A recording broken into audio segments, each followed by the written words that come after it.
The city of Greenville cracking down on fireworks. There's a new proposed ordinance which would limit the hours that people can pop them off. Tonight, the council pushed the ordinance through to the next step, which states that fireworks cannot be discharged between the hours of 10 p.m.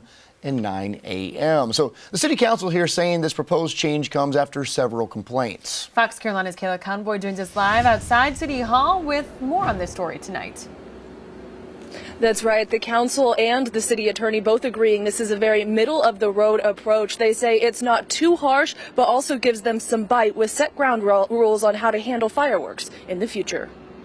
It's been months, but the Greenville City Council still remembers this last 4th of July, saying their phones were ringing off the hook with complaints. Not only phone calls, emails, and we got numbers of them. Mostly in the middle of the night, with residents saying neighbors were firing off fireworks well into the early morning hours. We're increasing in density, which means that sometimes houses are a little bit closer.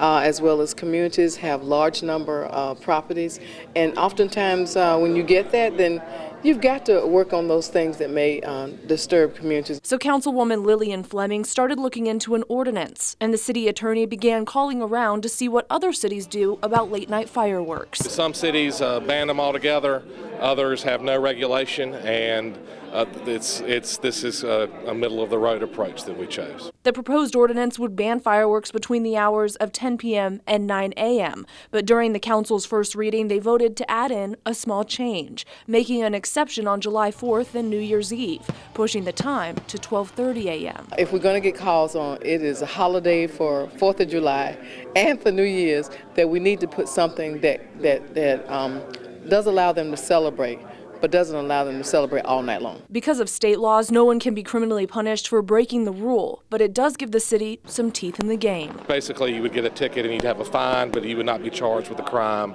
or anything like that.